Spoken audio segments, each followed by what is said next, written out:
Fala galera, Rodrigo Calabá, Pierre, Capone, do jeito que vocês preferirem. Estamos aí, acho que nossa quarta entrevista com moradores aqui do Calabá e pessoas também que não moram mais aqui. Pierre hoje não mora mais no Calabá, né? Mas tem uma história muito grande aqui no Calabá, inclusive aqui na nossa biblioteca teve participação também. Mas essa é a nossa quarta entrevista aí sobre o debate, né? Com pretos e pretas aqui da comunidade sobre temas sociais diversos. Então, Pierre, gostaria que você se apresentasse primeiramente. Meu nome é Robespierre, ou Pierre, ou Capone, do jeito que a comunidade me conhece, ou a maioria dos meus amigos me conhece.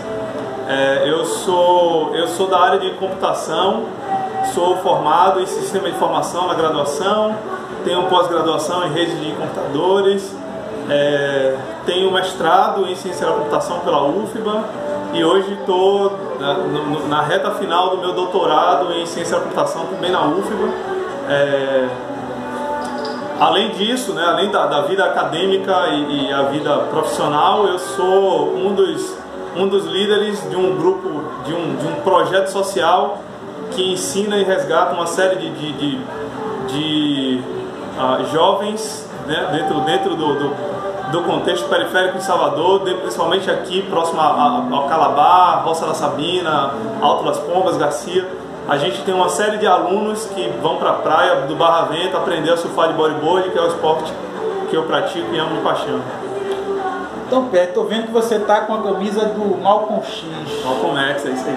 Meu amigo, então eu vou te perguntar logo uma coisa que está fora do roteiro. Hoje você tá o quê? Mais Malcolm X ou mais Luther King? Então, eu sempre fui muito Malcolm X e enfim, sempre também idolatrei muito o Luther King. Principalmente porque os dois são radicais, a gente fica nessa mania de classificar o Malcolm X como um cara que era muito mais violento e o Luther King como um cara que era muito mais integracionista e por isso ele era pacífico. Mas naquele contexto, no contexto em que os dois estavam incluídos, as duas personalidades eram radicais e as duas personalidades só encontraram diferentes técnicas de lidar com a opressão, né? Então, assim, eles se valeram, né, da autodefesa e do amor próprio da comunidade negra, que é o caso do Malcolm X, e no outro eles se valeram dos princípios cristãos de amar o próximo e de se integrar ao próximo, o que, enfim, não significa que um era o lado ruim e o outro era o lado bom. Basicamente eles só tinham diferentes formas de enxergar e de espalhar amor para aqueles que eles acreditavam que era necessário. Às vezes eu me sinto mais Malcolm, às vezes eu sempre sou mais Luther. Mas, enfim, eu acho que todos nós somos um pouquinho de cada. Pierre, você me falou hoje que você está já fazendo doutorado já, que pra gente que é de comunidade, que é da população preta mesmo, e isso deixa a gente bem feliz, inclusive numa disciplina que a gente não tem costume também, né? Que é uma coisa de exatas, a gente vai muito para a área de humanas, mas uma coisa muito importante, um curso muito importante que você está fazendo. E aí eu queria te perguntar, que é um dos nossos principais temas hoje, no Novembro Negro, que é políticas de reparação, né? Queria saber como é que você adentrou na universidade, se você foi cotista, se foi ou não foi, o que é que você acha das cotas raciais, tanto na universidade, no ensino, mas também no funcionalismo público. Como é que você vê isso? Tá, eu vejo uma série de divisões na discussão sobre cotas raciais, né? Eu vejo uma série de opiniões dadas com base em um monte de achismos e, enfim. O que eu gostaria, antes de falar da minha opinião, era esclarecer o que a cota é de verdade. O que a gente tem de cota, na verdade, não é só cota racial, né? A gente tem cota social, porque a galera tende a fazer perguntas do tipo, mas e aí, e o branco pobre? Ele não entra na universidade, ele não... Então, assim, a gente tem uma porcentagem, né, nas universidades, nos concursos públicos, e não são todos os concursos públicos, são os concursos públicos com mais de 3 vagas para um determinado cargo, aí sim começa a se aplicar a cota. Mas nesses dois aspectos, a gente tem o seguinte, olha, a gente vai botar 50% das vagas para estudantes provenientes de escola pública, certo? Desses 50% a gente vai pegar 25% vai para um critério racial étnico, 25% vai para um critério racial para negros, né? Outros 25% vai para um outro critério étnico, que é para os indígenas, e os outros 50% desses 50% que foram separados vai para todos os estudantes em geral de escola pública. Então, assim, a cota racial representa 25% dos 50% de cota para estudantes de escola pública. E aí, já levando em consideração esse dado, a cota racial é parte de um processo de reparação histórico que é muito importante. Esse processo de reparação histórico, né, não pode ser só social, né? Não pode ser somente quem é pobre. Eu vou dar um privilégio maior aqui, porque a gente sabe que no Brasil, a história do Brasil fez com que as desigualdades sociais, né, levassem o pobre a uma cor específica, né? Se a gente estudar todo o processo estudar todo o processo de escravidão e todo o esforço do Brasil de fazer um Brasil europeu depois que a escravidão acabou, a gente vai ver que a gente, mesmo depois de 300 e alguns anos de escravidão, quase 400, a gente não teve ascensão de direitos, né, até chegar os movimentos sociais e começarem a lutar muito mais forte sobre isso. Então, assim, as cotas raciais hoje representam sim uma reparação que foi dada a outros grupos oprimidos na história, como os judeus, e não foi dada aos negros, certo? E essas cotas, elas tendem a melhorar uma série de um processo de amputação de oportunidades, né, que estaria até hoje se não fosse pela nossa luta, se não fosse pela nossa vontade.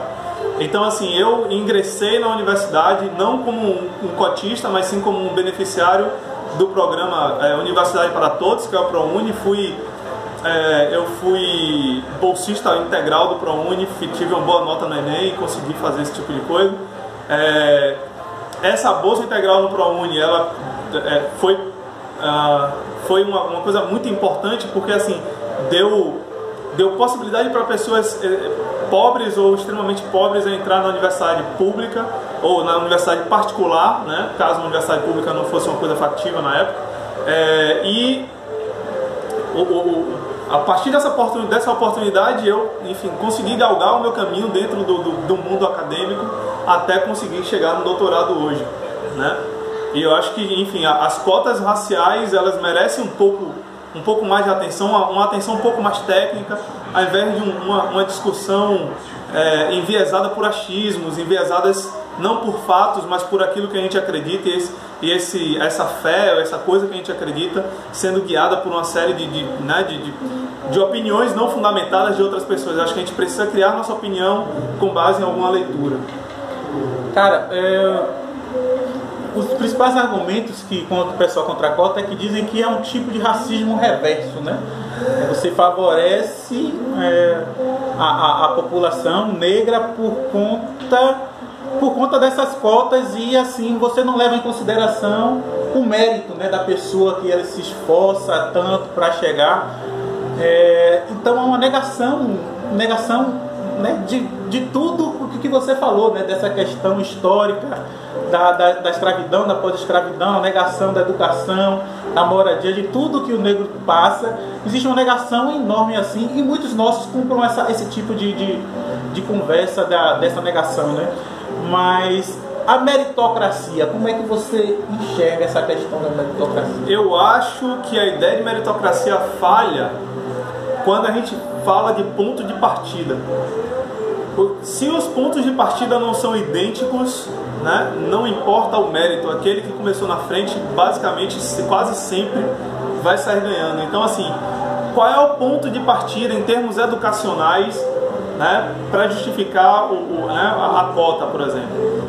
Pense no seguinte: uma pessoa que é rica ou que não tem muita preocupação financeira, essa pessoa ela vai sofrer muito menos influência do meio, essa pessoa ela vai se preocupar com muito menos coisa, essa pessoa ela vai se dedicar muito melhor aos estudos, ela vai ter uma melhor nutrição, ela vai ter um melhor acompanhamento familiar, ela vai ter um melhor acompanhamento psicológico, ela vai ter uma série de aparatos que uma pessoa que não tem essa grana, né, não vai conseguir. E aí eu me coloco como um exemplo disso, porque assim, eu como morador do Calabá e enfim, como um igual de todas as pessoas que moram em lugares periféricos e moravam em lugares periféricos, eu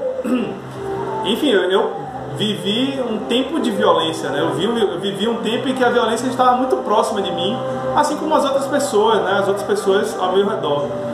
E isso, claro que abala muito um estudante. Eu já deixei de ir para a minha universidade porque o meu bairro estava violento demais. Eu já deixei de ir para a universidade porque eu não tinha dinheiro de transporte. Eu já deixei de assistir aula porque eu não tinha me alimentado bem e fiquei com dor de cabeça a ponto de não conseguir me concentrar em nada, né? E isso é na universidade, quando eu já tinha um pouco mais de estrutura, né? Nas escolas isso ainda é pior, porque a gente tem um projeto de sucateamento da escola pública que é uma coisa que é experimentada pelos mais jovens hoje. E esse sucateamento traz desinteresse, esse sucateamento põe a culpa no aluno, ou nos pais, ou nos professores, de uma infraestrutura que não está pronta para atender os interesses dos professores, não está pronta para levar um bom conhecimento aos alunos, e também não está pronta para levar um bom acompanhamento dos pais, ou enfim, uma espécie de educação aos pais, né? Uma integração dos pais da escola. Então assim, quando a gente fala de meritocracia, a gente sabe que as pessoas que têm mais recurso, elas sempre começam muito à frente das pessoas que não têm recurso nenhum. E isso aqui, ó, ele precisa ser reparado. Isso aqui, né, a questão de justiça e igualdade, basicamente se eu quero tratar todo mundo igual, então eu vou colocar todo mundo para fazer vestibular, por exemplo, com a mesma prova para todo mundo. Mas se eu quero tratar de justiça, eu preciso compensar o atraso desse cara aqui, que foi um atraso que não foi culpa dele, né? E aí sim, eu boto eles no mesmo ponto de partida, e a partir daí eu começo a medir alguma espécie de meritocracia. Mas até lá, eu não tenho como falar de meritocracia, não tenho como falar de mérito, né? A maioria das pessoas que gozam de meritocracia, falam de meritocracia hoje, quase não precisavam se esforçar para ter o que tem hoje. Nasceram ricos, nasceram bem, né? Não foram eles que lutaram pelo dinheiro, não foram eles que conseguiram dinheiro, e a maioria deles hoje tem dinheiro porque gerações anteriores a eles escravizaram gerações anteriores às nossas para ter o que eles têm hoje. Então, enfim, a gente tem uma série de questões muito mais fundamentais para discutir nesse papo de meritocracia. Eu falava com a Dina na última entrevista que porque muita gente falava que a educação tem que ser de base, né, para que as coisas sejam tudo iguais. Aí eu falava com ela que mesmo que a educação fosse paritária para todo mundo, ainda teria a questão financeira, né, a questão da sociedade capitalista, uma sociedade de herança. A desvantagem são inúmeras assim, mas é isso que eles tentam, essas pessoas que são contra e vêm com esse argumento, é que tentam negar ao todo tempo essas questões que são vitais para você conseguir aprovar a política de cotas, né? Mas, Pierre, vamos lá, mais uma questão bem polêmica que a gente está discutindo atualmente. É uma lei que está aí rodando no Congresso já, que é a lei, né, da escola sem partido, né? Esse tema deveria ser tratado com todo mundo, mas como todo mundo não leu o projeto ainda, a gente está tirando um pouquinho esse tema dos nossos debates, porque nem todo mundo leu o projeto ainda. Então a galera que está previsto para ser entrevistada, eu estou pedindo que faça uma leitura antecipada para que a gente enriqueça mais o debate. Mas ele está aqui, tem um monte de pontos aqui que eu anotei aqui.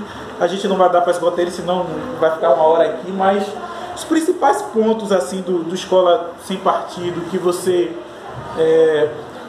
é contra ou é a favor desse projeto? Então, a ideia de escola sem partido é uma ideia muito boa, mas as pessoas que falam de escola sem partido hoje, eu acho que a gente pode discutir sobre as intenções das pessoas que falam disso, né? Porque a escola sem partido é praticamente um projeto que visa reformar a educação do Brasil. E esse projeto enfim, em termos técnicos, visa, mais uma vez, modificar todo o projeto, todo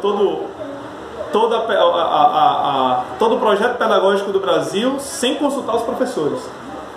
Então, assim, ele se baseia no fato de que, segundo aqueles que estão propondo o projeto, ele se baseia no fato de que existe uma doutrinação de esquerda dentro das escolas, sugerindo também que essa doutrinação é uma coisa ruim, né? E não apresenta nenhum dado concreto sobre essa doutrinação, não apresenta nenhum dado concreto sobre, né, a justificativa dessa escola sem partido acontecer, quando na verdade existem pessoas existem pessoas que passaram por esse processo, né?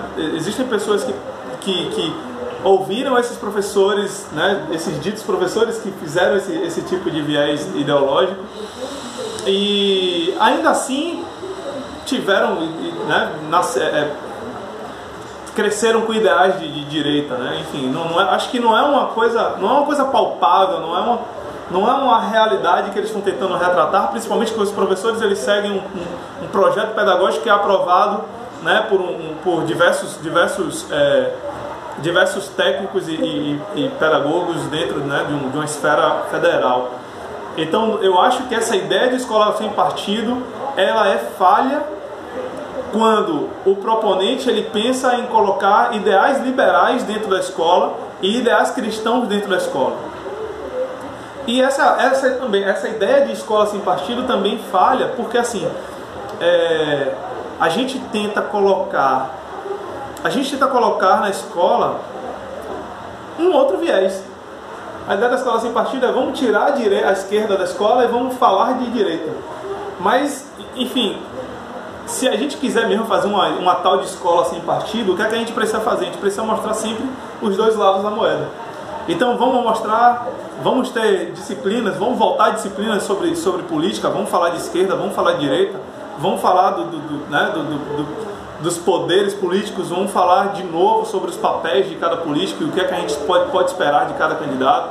Vamos voltar a falar, né, de Estado mínimo, vamos falar de macroeconomia, vamos falar nas escolas de coisas plurais, né? Vamos falar de cristianismo, mas também vamos botar um público de minorias que vai também mostrar o seu testemunho, né, sobre a opressão que se recebe por ser gay, a opressão que se sente por ser negro, né, a opressão que se sente por ser mulher, né? Vamos falar dos dois lados da moeda.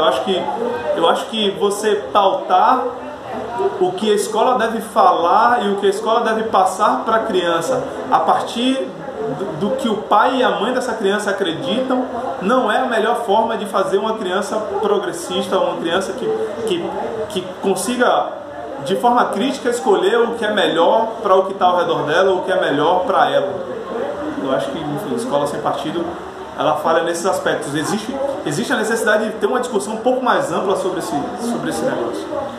Eu tenho a sensação seguinte, que é laranja madura na beira da estrada. Ou então aquela história de presente de grego, né, com relação propriamente falando do cavalo de Troia. Eu tenho uma sensação que é isso, porque é uma coisa cheia de bem intenção, mas também com muitas coisas escusas ali, muitas coisas que eles querem infiltrar, mas estão conversando tão bonito. Se bem que eu concordo com um monte de coisa que tem no Escola Sem Partido, mas discordo de tantas outras também. Mas principalmente, né, por quem puxa, não vou me deixar isso de lado, porque acho que é uma coisa importante, por quem puxa, quem tem mais à frente, né, os fundamentalistas religiosos, principalmente os evangélicos também, e o povo de direita que quer destroçar de qualquer forma o pensamento de esquerda, né? Eles falam de neutralidade, mas neutralidade nisso aqui não tem nenhuma. Neutralidade falando só de direita. Né? Aí eu anotei alguns pontos aqui e é que eu queria compartilhar com você, né? Uma das questões é que está lá no artigo 1, está lá no item 7, eu não sei como é que fala, caput, não sei como é que chama esse negócio aqui no direito, não sei, mas está lá no 7 que diz assim, artigo 1, inciso 7. Inciso 7, né? Direito dos pais a que seus filhos recebam educação moral que esteja de acordo com suas próprias convicções. Isso para mim dá uma margem de interpretação muito grande, né? De fato, o que é moral que esse povo está falando, né? Qual moral? Qual a moral que ele está falando? Justamente quando a gente sabe que, inclusive lá na justificativa, só para a gente retratar um pouquinho isso, da moral, que lá na justificativa tem dizendo que a moral está intrinsecamente ligada à religião aqui. Não pode usar o sistema de ensino para promover uma determinada moralidade, já que a moral é, em regra, inseparável da religião. Então, de qual religião? Existe a moral humana também, né? Inclusive não é de religião nenhuma. Mas, por exemplo, a moral, falando de família, a moral da religião é que é aquela família tradicional, né? Pai, mãe, criança, né? Mas e a família hoje? A família contemporânea de lésbica, de homossexuais. E essas famílias não são família. Então, um filho que é educado por uma família cristã e de algum certo modo leva a sua visão cristã, né? Cristã, não sei nem se eu falo cristã, mas não sei, mais relacionada com muita coisa da Bíblia, como algumas religiões interpretam, mas que ofende e que discrimina as outras pessoas. O professor ele não pode interferir em sala de aula para dizer que essa moral que ele está tratando não está correta, já que a gente traz para a lei do ser humano algumas coisas. Eu acho que o princípio de moral que os professores devem seguir, eu acho que tem seguido, é o princípio da Constituição, né? A Constituição trata todas as pessoas como iguais perante a lei. Então, se uma determinada moral de qualquer religião, né, trata como uma classe inferior qualquer grupo, né? Então assim, a gente já tem aí a gente já tem uma espécie de ferida nos direitos humanos desse grupo, né? Desse grupo social, desse grupo de pessoas. Então eu acho que existe um grande problema nessa ideia de pautar a escola por uma moral de um determinado grupo de pessoas, porque essa moral a moral em si é uma discussão muito ampla, né? O que é moral para um grupo de pessoas não é a mesma moral para um outro grupo de pessoas. O que eu acho que a gente precisa seguir de verdade é a Constituição. Então vamos tratar todos como iguais, vamos, né, dar oportunidades iguais, vamos respeitar todos como iguais e, enfim, essa eu acho que é a moral que deve reger como cláusula pétrea da religião e da própria Constituição. É isso, eu fico confuso com essas questões. Ele fala de laicidade também, né? Mas traz a moral à religião, depois fala de Estado laico. Algumas contradições que existem aqui que eu fico bem confuso. E são contradições que podem deixar a gente fazer uma série de distorções, né? Porque, por exemplo, já apareceram durante o processo eleitoral, apareceram dois grandes vídeos que me deixaram bem preocupados. Primeiro foram um casal de policiais que foi no encontro de professores, do sindicato de professores, e começaram a coibir os professores de falar de um projeto pedagógico, né, acusando esses professores de fazer um projeto pedagógico que fosse de esquerda, né, e inclusive esse cara falou que Putin era um cara que estava certo por ter matado um monte de gente, né, não foi Putin, não, foi um outro cara estável, não sei. E uma outra coisa que foi um conjunto uma deputada federal, se eu não me engano, abrindo um canal de reclamações? Um canal de denúncias. De denúncia para professores que estivessem fazendo enviesamento ideológico dentro da sua sala de aula. A escola sem partido tem esse canal. Eu acho que esse tipo de coação fere o direito do professor de formar os seus alunos, levando os dois lados da moeda, né? ou um ou outro, não sei, enfim, tanto faz. Em todos os debates que eu vi, Pedro, eu acho que é consenso que ninguém quer doutrinar ninguém para partido nenhum de um lado nem de outro. Até porque os professores são plurais, né? Não, exatamente isso. Então, mas é como você falou, eles trazem dados de pessoas que falam, mas não retratam o global, né? Não tem dados estatísticos que comprovem que existe doutrinação mesmo nas escolas. Querem trocar a exceção pela regra. Exato, então quando você fala isso, agora eles estão justificando, mas existem algumas exceções, então para prevenir a gente pode colocar esse projeto. Eles estão se justificando nesse sentido. Aí tem outro ponto que assim, não favorecerá nem prejudicará os alunos em razão de suas convicções políticas, ideológicas, morais ou religiosas ou da falta delas. Isso daqui também para mim o que é não favorecer, né? E o que é prejudicar. Por exemplo, se você for tratar um tema político na escola, o professor ele não é neutro do que ele estudou, né? Do que ele aprendeu. Se ele for falar a opinião dele, por exemplo, isso pode ser interpretado como você favorecendo ou como você prejudicando, né? Um determinado aluno que defenda um posicionamento político, ideológico, sei lá, de religião. Então eu fico bem confuso também com esse texto e com diversos outros que tem aqui também. No final das contas ninguém é neutro, né? Não existe. Ninguém consegue ser neutro. Existe neutralidade. Porque nem a justiça que vende essa ideia de que a justiça é cega e tal, a justiça não consegue ser neutra. Um juiz, ele faz seus julgamentos com base naquilo que ele acredita, no processo de formação moral que formou ele, né? Então, assim, ninguém consegue ser, de fato, isento de opinião, isento de lado, né? Então, assim, acho que esperar isso de um professor é uma loucura, porque nenhum humano consegue ser tão isento assim. Rapaz, então tem outra coisa que é a questão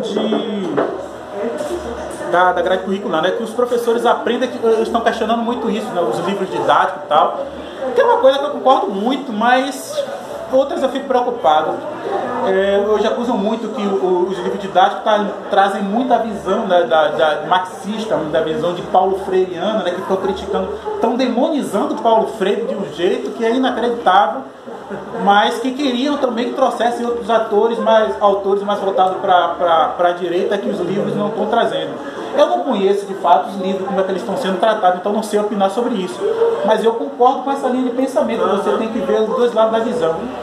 Mas por outro lado, eles dão uma deixa também para tipo nazismo, né? Nossa. Então vamos falar do nazismo, então o professor tem um posicionamento completamente contrário ao nazismo e tem que dar outro lado da outra visão do nazismo, da escravidão, a falar, dá um outro lado de que da ditadura. Então são um tipo de coisa que eu fico assim, como é que isso vai funcionar, meu Deus, pelo amor de Jesus? Essa coação não vai. E como é que o professor vai se posicionar com relação a isso, já que eles querem que se tratar de um lado, tem que tratar do outro. E o professor, como é que vai se posicionar com isso? E sem perguntar nada ao professor? Pois é. Então é um negócio bem complicado, velho, na minha opinião. É bastante complicado. Pierre, tá sendo muito interessante. Eu queria ainda falar muito sobre. Deixa eu parar aqui para interromper.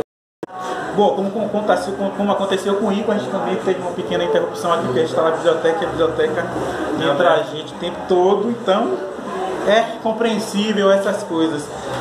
Pierre, a gente está quase 30 minutos, é o tempo em média que a gente está durando com as nossas coisas, mas ainda tinha muita coisa para falar com você, mas eu queria muito que a gente falasse mais sobre a questão da escola sem partido mesmo, então a gente conseguiu não esmiuçar tudo, mas algumas coisas para deixar um pouquinho mais claro. Mas aí a gente vai falar um pouquinho da questão da flexibilização das armas, que é a proposta do novo governo, e da educação sexual na escola, e depois a gente faz um bate-volta, mas você queria também falar do mais médico. Eu queria fugir um pouquinho do tema para incluir uma coisa que... Então fique à vontade. É porque assim, a gente está tratando hoje de uma série de aspectos sobre Constituição, sobre a discussão da Constituição, sobre a defesa da democracia. E quando você fez a chamada sobre essas entrevistas, essa rodada de entrevistas do Novembro Negro aqui na biblioteca, a gente teve o que você falou, que era a possibilidade de a gente falar sobre os movimentos sociais, né, dentro desse contexto do novo governo, de transição e tal. Então, assim, eu queria só fazer um comentário sobre isso. Fique à vontade. Que é assim, a gente sempre teve que se virar sem o governo, né? A gente sempre teve que prosperar sem o governo, a gente sempre teve que sobreviver sem nenhum tipo de ajuda de quem vem de lá. E aí eu queria que vocês botassem na cabeça o seguinte: para quem mora no Calabar, para quem não mora no Calabar, para quem mora em um bairro periférico, a gente já experimenta desde sempre o que eles chamam de estado mínimo. Então a gente não tem uma boa escola, a gente não tem um bom posto de saúde, né? A gente não tem serviço do Estado que entram aqui o tempo todo, certo? Hoje o Calabar ele conta com a intervenção militar, né? Hoje a gente tem uma base comunitária de segurança, mas essa é a única coisa do Estado que entra aqui, então a gente já goza de Estado mínimo o tempo todo. Né? Apesar de toda a proteção social que alguns projetos vieram dando, como Bolsa Família, Universidade para Todos e coisas assim, a gente ainda goza de Estado mínimo, né?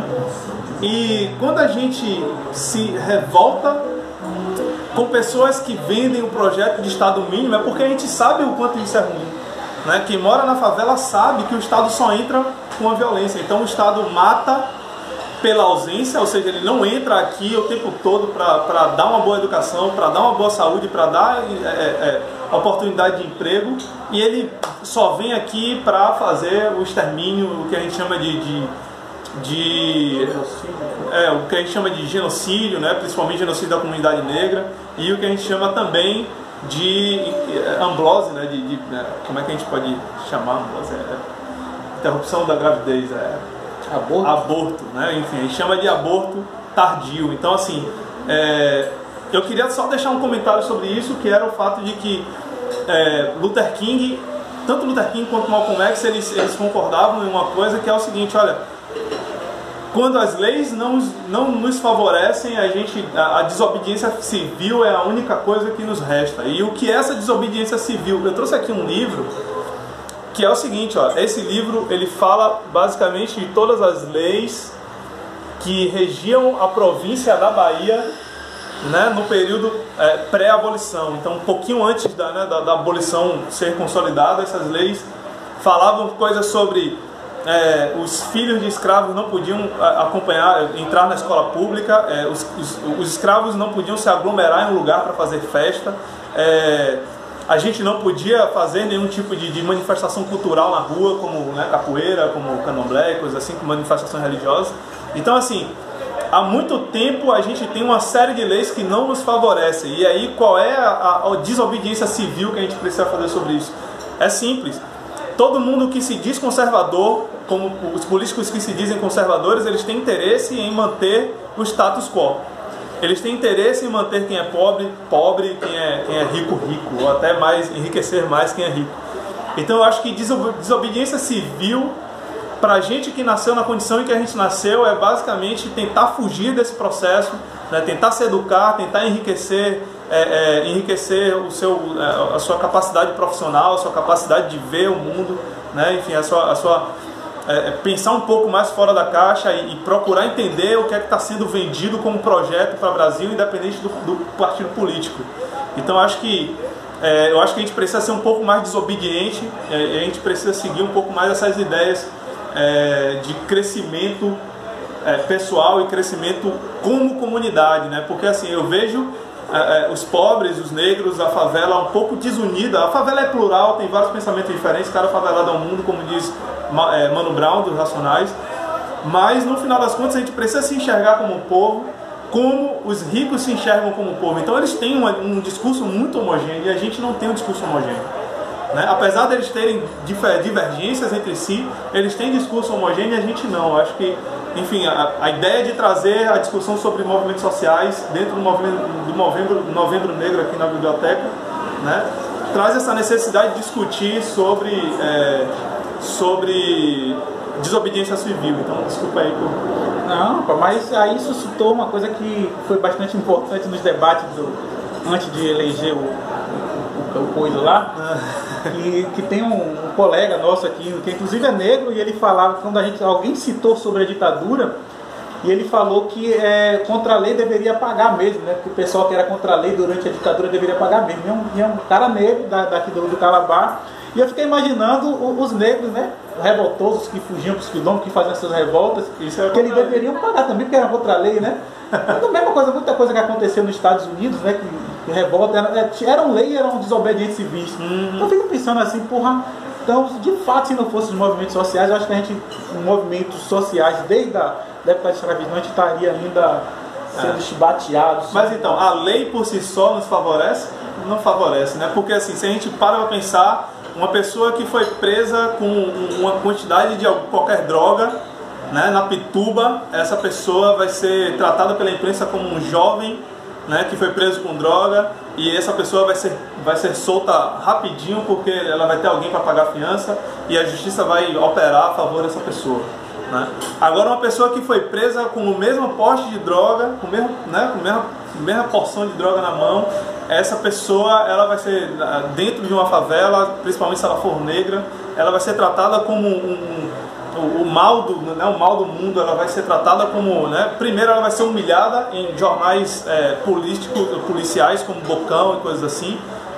Depois ela vai ser tratada como o mal do mundo, vai alimentar mais o ódio contra os negros e, enfim, toda essa discussão vai fomentar aquele discurso de bandido bom, bandido morto. Então a gente tem uma noção muito diferente, né, de direitos humanos quando a gente trata de diferentes tipos de pessoas, e tudo isso está sendo corroborado por agentes da lei, né? Então assim, a lei nos favorece. Quanto a lei nos favorece? A lei nos enxerga como cidadãos iguais, né? Como ela tanto diz. A justiça parece ser cega quando é para ver quando a justiça é cega é para conseguir absorver José Perrella, que é um senador que tinha meia tonelada de pasta base de cocaína num helicóptero, mas a justiça não é cega para prender e matar pessoas que estão fazendo varejo ilegal de droga, né? Então assim, varejo ilegal de droga dentro das favelas, porque se você pega um varejante desse na pituba, né, o tratamento é muito, muito diferente. Então assim, o quanto a lei, né, pode ser seguida pela gente como uma coisa justa, né? Quanto a lei é justa pra gente, quanto a gente pode seguir a lei como sei lá, um caminho de justiça. Pierre, rapaz, eu acho que não. Eu queria inclusive fazer um convite para a gente tratar dos temas que a gente não conseguiu esgotar, porque o tempo está muito avançado, mas deixar como forma de justiça as pessoas anteriores que eu não... Que também se a gente ficou devendo alguma coisa no nosso bate-papo, quiser fazer uma outra entrevista, a gente está topando para complementar algumas coisas que as outras pessoas não conseguiram falar e queiram falar. A gente volta a fazer uma entrevista com um tempo menor para complementar essas questões aí. Então a gente vai deixar essas coisas aí, já fica o convite aqui, não me enrole, eu sei que você é ocupado, mas a gente vai terminar essas outras coisas aqui. Mas vamos pro nosso bate-volta, beleza? Vamos lá. Então vamos lá, um sonho. Um sonho. Um sonho é conseguir ser exemplo para os meus. Um cantor. Mano Brown. Cantora. A cantora Nina Simone, com certeza. Banda. Banda? Então, vou seguir a linha Mano Brown, Racionais. Herói. Ou Facção Central. Herói, Malcolm X. Heroína. Heroína, eu tenho Luísa Marinho aqui no Brasil, e eu tenho, enfim, Angela Davis lá nos Estados Unidos. Um hobby. Bodyboard, surfar. Pequeno de resumo, família. A família é aquela que a gente escolhe para ser. Família independente do que é chamado de tradicional. Família é o que a gente escolhe para amar, né? Independente de conta sanguínea, né? Então assim, família é como a história de pai, né? Pai é aquele que ama, pai é aquele que cria e não aquele que faz. Então assim, a ideia de família segue essa mesma lógica. Família é aquele grupo de pessoas que você escolheu para amar. Rapaz, está aí nosso bate-papo com o Pierre, nosso quarto entrevistado. Mas a gente vai voltar a conversar de novo com o Pierre. Ele já deixou aqui. Desculpa pelo tempo aí. Mas a gente quer voltar a conversar ainda para esgotar os outros assuntos que a gente tinha aqui. Mas é isso aí, Pierre. Agradeço a sua presença aqui. Um grande abraço a todos. Deixa aí sua mensagem final aí para a galera. Pô, então, mensagem final, ainda tem tempo de falar com você. Rapidinho, vai lá. Então, galera, vamos acabar com essa história de política de torcida, né? A gente não precisa abraçar um partido e torcer por esse partido. O que a gente precisa bem é entender todos os projetos e como esses projetos nos contemplam, né? Seja ele direita, seja ele esquerda, né? Tenha um pouco mais de empatia pelo próximo, entenda um pouquinho mais, né, sobre os interesses daqueles que estão votando junto com você no mesmo candidato, né? E pense na proteção do seu povo, né? Na sua proteção e na proteção daqueles que você ama, daqueles que te rodeiam, né? Se o projeto que você está votando protege aqueles que você ama, né? Aqueles que estão no mesmo quadro social, na mesma catástrofe social que vocês. Então é isso. Então valeu, um grande abraço. A gente volta aí com mais convidados, postando vídeo, comentem, curtam se quiserem, mas curte aí, galera. Interajam com a gente. Um grande abraço e até mais.